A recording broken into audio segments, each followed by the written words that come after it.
FORA.tv. The world is thinking.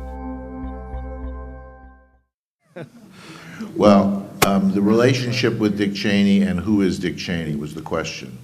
I'm a psychoanalyst, so I'll answer the second question first, which I know will bring a bit of a laugh, which is that unconsciously Dick Cheney is George Bush's penis. And that's how I see it, that Dick Cheney is the person who can get away with being really tough, really aggressive, and really nasty, and people don't challenge him. He is the phallic aspect of this president.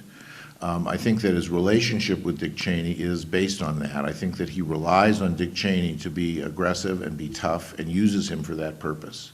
So I think that there is definitely, when you're the president, you are the president. He is not Dick Cheney's puppet, despite what so many people say. I do not think so. I don't agree with that.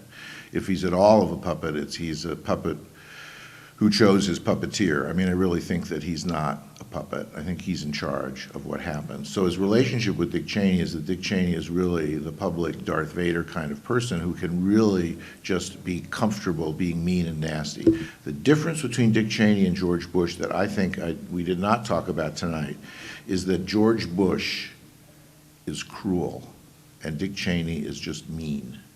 And there really is a difference. Being cruel means that you take pleasure in other people's suffering and that you enjoy hurting people.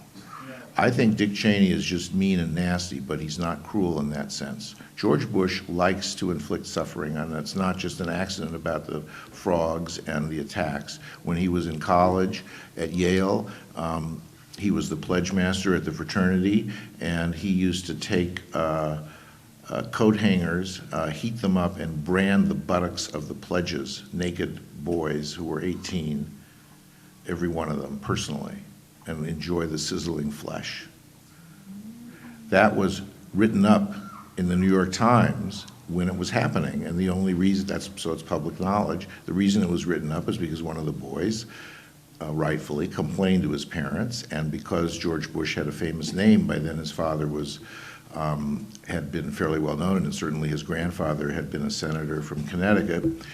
He was interviewed by a reporter for the New York Times towards the end of 1967, which was during Bush's senior year at Yale.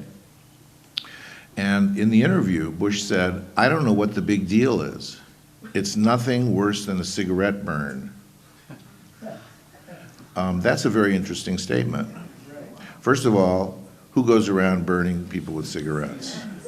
But secondly, what it means psychologically to me and psychoanalytically thinking about it is that it's a denial of his own destructiveness. It's not a big deal as a way of dismissing it, the way you can dismiss waterboarding or dismiss things and say it's not torture. You can see a through line all the way. And what's different about him then from Cheney is that this is a very cruel person, and I think that may be a third reason why people are afraid of him, that he's actually cruel in a very vicious way, and he hides it from most of us. And it's very hard for people to accept. You know, how could our father, as I wrote in the end of the book, how could somebody who we chose to be the person in charge of this country be this cruel to us?